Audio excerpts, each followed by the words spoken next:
এতই মর্মান্তিক আমার জন্য,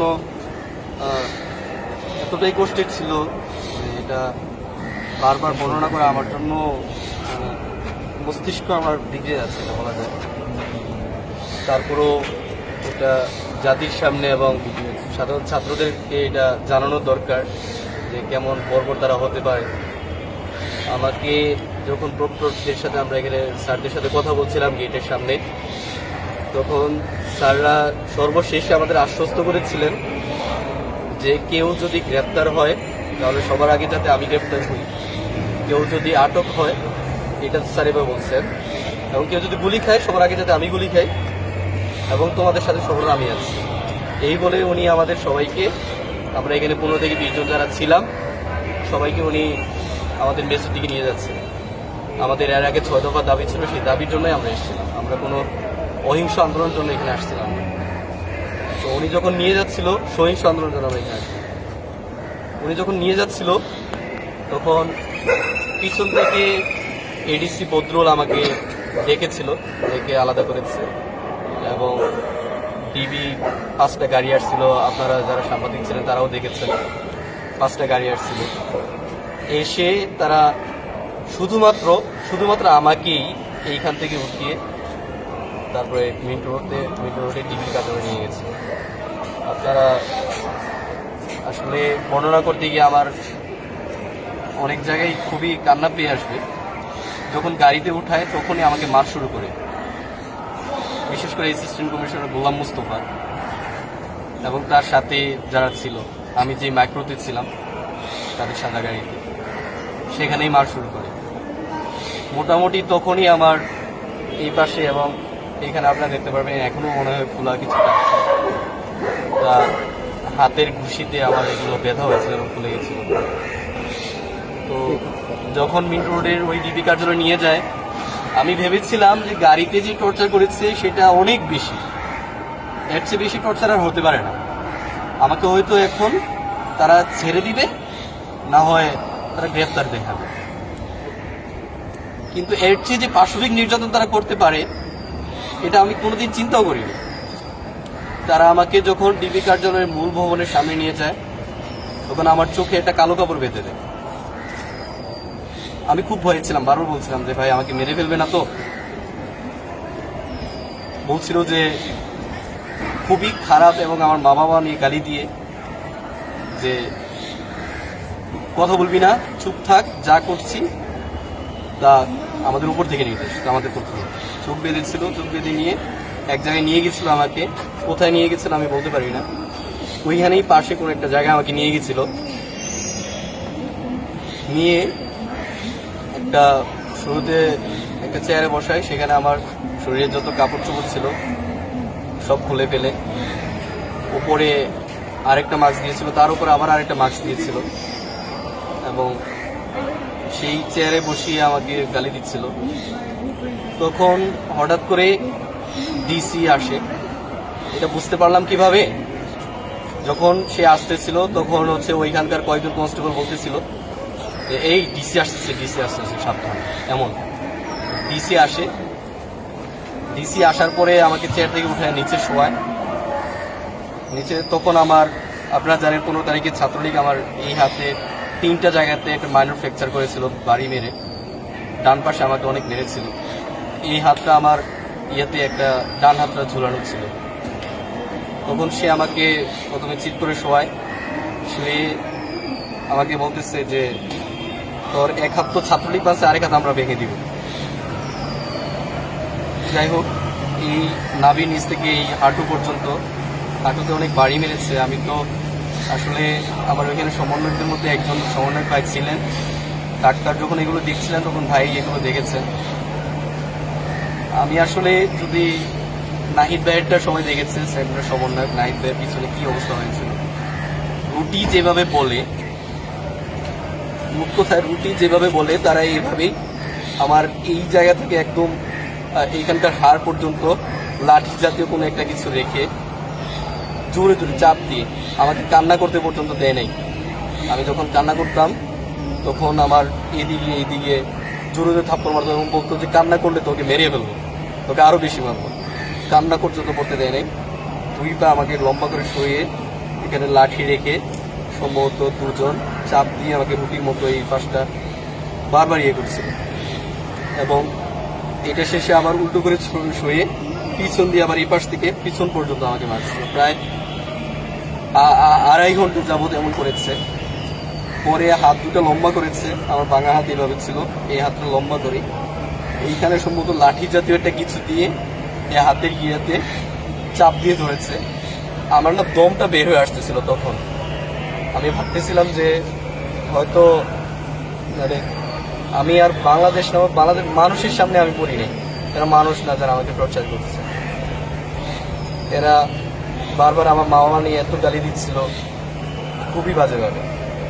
আর মেরে মেরে ওরা বারবার আমাকে বলতেছে যে তোর তথ্য আমরা অনেকদিন যেমন শুনেছি, তোর ক্যাম্পাস থেকে তোর কয়েকজন স্যার এবং স্টুডেন্ট আমাদেরকে তোর কথা আগেই বলেছে, তুই জঙ্গি, তুই ছাত্র শিবির।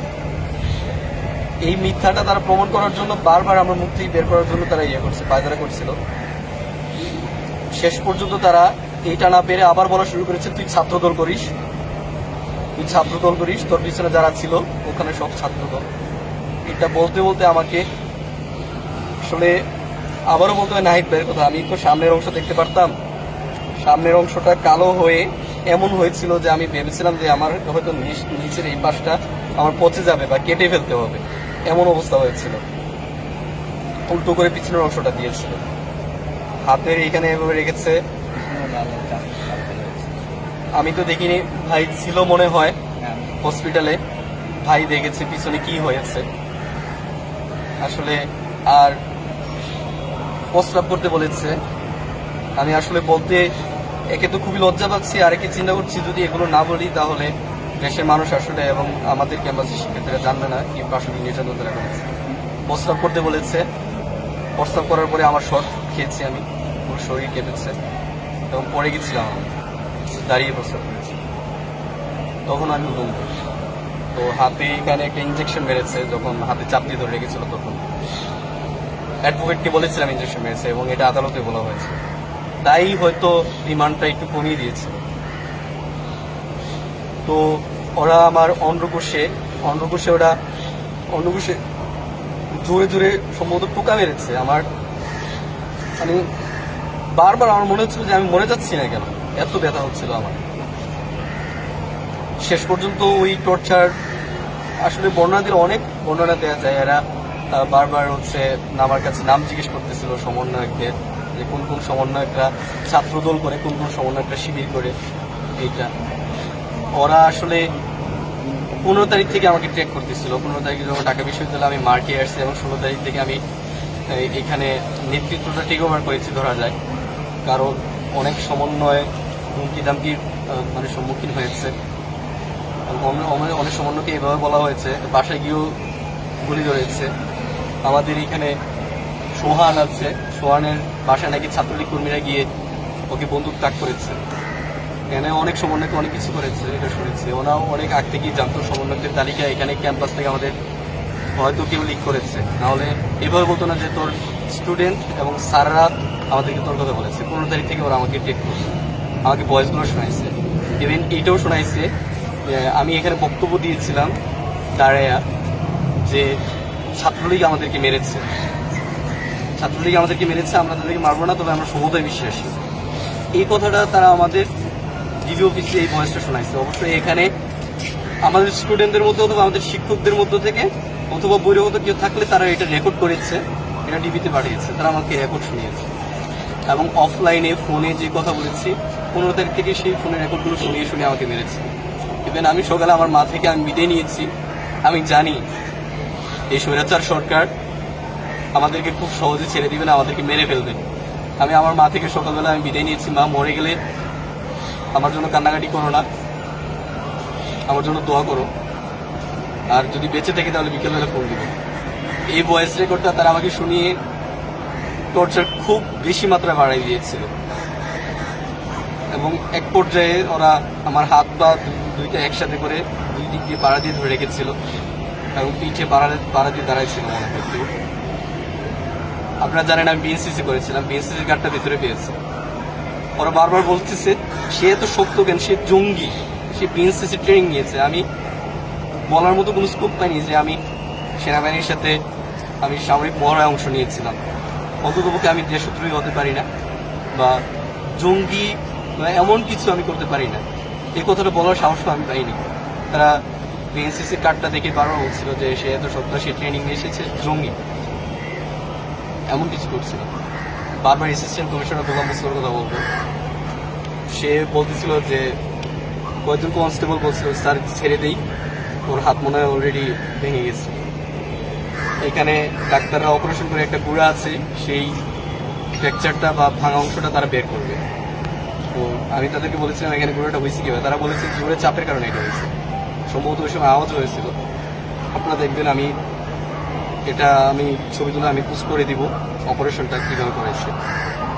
খুব বাজেভাবে অপারেশন করাইছে এটা, এবং কোনো এক্সরে ছাড়া।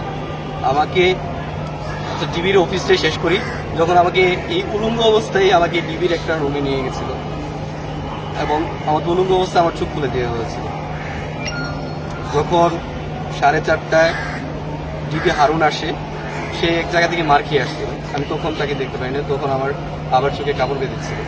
সে এসে বলতেছে একেই বেঁচে রাখছিস কেন, একে ক্রস ফায়ার দে, একে বেঁচে রাখার দরকার না, বাঁচা রাখা। সে চলে গেছিল, তখনও আমি সেই রুমে আছি এবং পরে আবার আমার চোখ খুলে দিয়েছিল। যখন 7:30টায় এখান থেকে রায়ের বাগে মনে হয় পুলিশকে মেরেছিল জনতা, স্থানীয় জনতা, তখন অ্যাসিস্ট্যান্ট কমিশনার গোলাম মুস্তফা, এরা লালবাগ ডিভিশনের, এই ডিবির লালবাগ ডিভিশনের, তারা আমাকে ধরে নিয়েছিল। অ্যাসিস্ট্যান্ট কমিশনার গোলাম মুস্তফা আমার পিছনে হ্যান্ডকাপ পরিয়ে আমার 2 হাঁটু ওরা পিটিয়ে ভেঙে ফেলছে বলা যায়। এখানে দাগগুলো এখনো আছে, ভাই হয়তো দেখেছে হসপিটালে, এখানে অনেক বড় বড় দাগ আছে। এই হাঁটুর উপরে তারা আমাকে এখানে বসাইছে, বসায় বলতেছে অস্ত্র নিয়ে। আমি ভাবছিলাম আমাকে ওইখানে মেরেই ফেলে, যে মেরে ফেলবে আমাকে আর বাঁচায় রাখবে না ওইখানে। সে আমার অস্ত্র বন্দুকটা মাথায় তাক করে তার কয়েকজন কনস্টেবল ধরে রাখতে পারতেছিল না, বলতেছে এর মেরে ফেলবো। বাংলাদেশের যত ঝামেলার মূল এই ছাত্ররা, এই সমন্বয়করা, এরা শিবির, এরা ছাত্র, এরা সবাই মিলে সাধারণ ছাত্রদেরকে উস্কাইছে। আমি ওই সময় ভেবেই নিয়েছিলাম আমি মরে যাব, তাই আমি আর ওইখানে কোনো কথাবার্তা বলিনি, কারণ ওই অবস্থাটা এমন, ওই সিচুয়েশনটা এমন ছিল। ও হ্যাঁ, আরেকটা কথা বলতে ভুলে গেছি, আমার মোবাইলটা, আমার নেক ব্যান্ডটা, আমার মানি ব্যাগটা, যখন ডিবির কার্যালয়ের নিচে আমি বসেছি, আমার মুখে কালো কাপড় পাচ্ছিল, তখন এগুলো আমার পকেট থেকে বের করে নেওয়া হচ্ছিল, আমি টের পাচ্ছি। ওরা বারবার আমাকে মারতেছিল আর বলতেছিল তোর মোবাইলটা তুই কই ফেলাইছিস।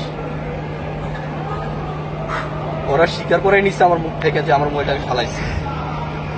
নেক ব্যান্ডটা কেউ একজন নিয়ে গেছে। একটা হাস্যকর বিষয়, যখন রিমান্ডে নিয়েছিল আমাকে, রিমান্ডে যখন তারা জমা তালিকা নিচ্ছিল, জমা তালিকায় তারা আমার মানি ব্যাগটা এবং নেক ব্যান্ডটা দেখাইছে যে তারা জমা পাইছে, মোবাইলটা দেখায়নি। যখন পাচ্ছিল না, তখন কিন্তু তারা 3টাই পাচ্ছিল না, একটাও পাচ্ছিল না। ওই 2টা কবে কখন তারা পাইলো এটা? যাই হোক, এটা বলবো না যে আমি টিভির মধ্যেও চোর ছিল, বাটপাট ছিল। তারা একজন সাধারণ শিক্ষার্থী, একজন ছাত্রের মোবাইলও তারা মেরে দিয়েছে। টুথপেস্ট নিয়ে গেছিলাম, না বললেই নয়, আসলে ভালো একজন ছিল। ওই টুথপেস্টটা উনি বলতেছেন যদি তোমার টুথপেস্টটা দেখতো তাহলে বলতো যে তুমি টিয়ারশিলের জন্য এই টুথপেস্ট আনছো।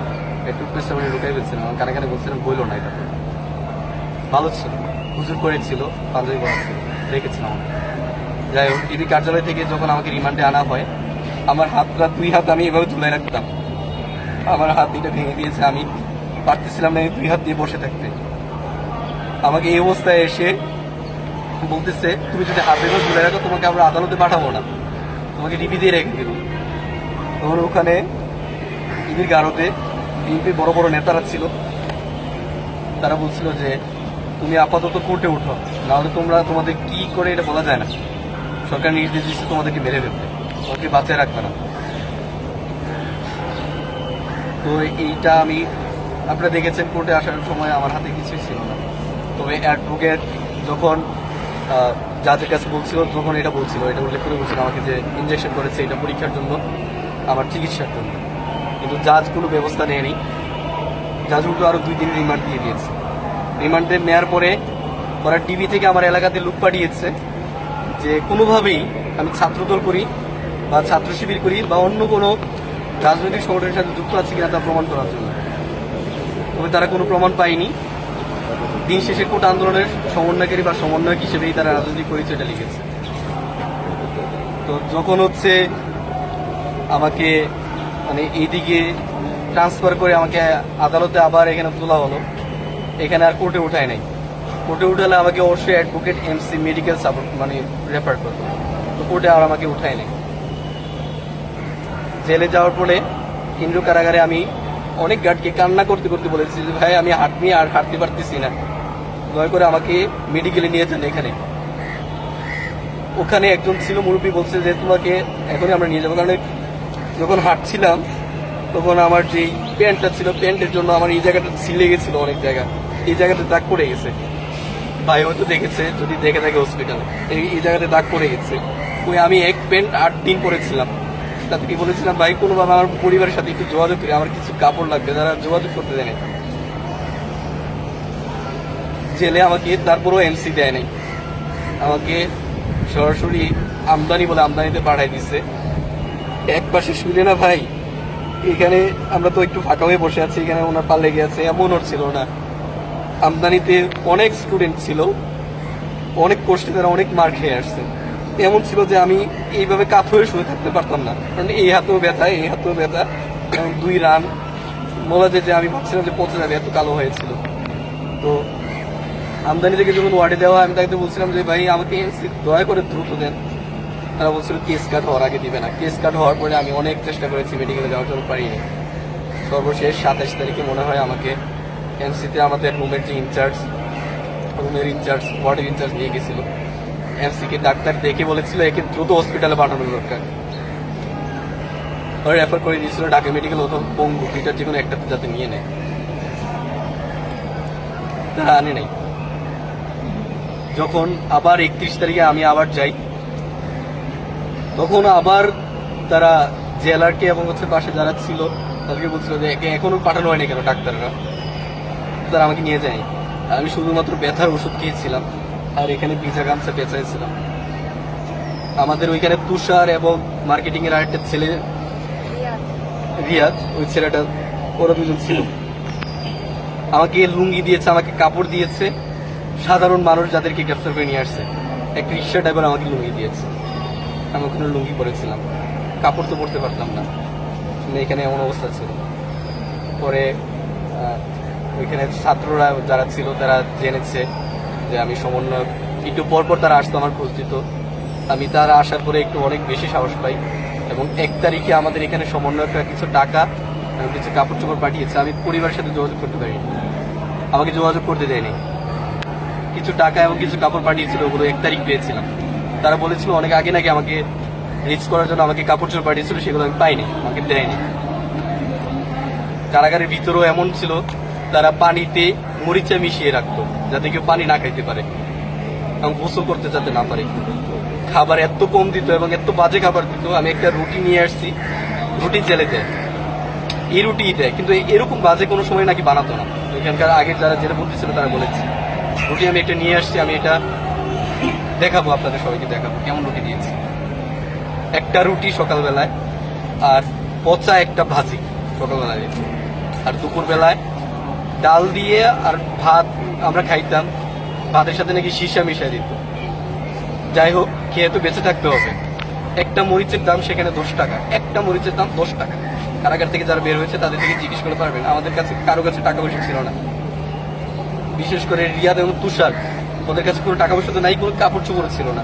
আমার যে একটা লুঙ্গি ছিল সেই একটা লুঙ্গি আমরা 3জন মিলে ব্যবহার করেছি। যাই হোক, সমন্বয়ক হিসেবে যখন পরিচিতি পাইছিলাম জেলের ভিতরে, তখন সাধারণ ছাত্ররা বারবার আমার কাছে যেত। এটা দেখে ইনচার্জ বলেছিল সিআইডিরা তোমাকে টাওয়ারে উঠাই দেবে, মানে কন্ডেম সেলের মতো একটা সেলে তোমাকে একে নিয়ে যাবে। তারা তুমি যাতে এখানে কোনো অবস্থা তৈরি না করতে পারো, কোনো আন্দোলন তৈরি করতে না পারো বা জনমত তৈরি করতে না পারো, তাই তোমাকে একা একটা সেলে পাঠিয়ে দেবে। তখন অনেক ভয় পেয়ে যাই, সবাইকে বলে দিয়েছি যে ভাই কেউ আর আসবেন না এদিকে। আমার ওয়ার্ডে আমার বেডে আমি নিজেকে বন্দি করতে হয়েছে। এমন বাজে অবস্থা ছিল, না খেয়ে এমন হয়েছিল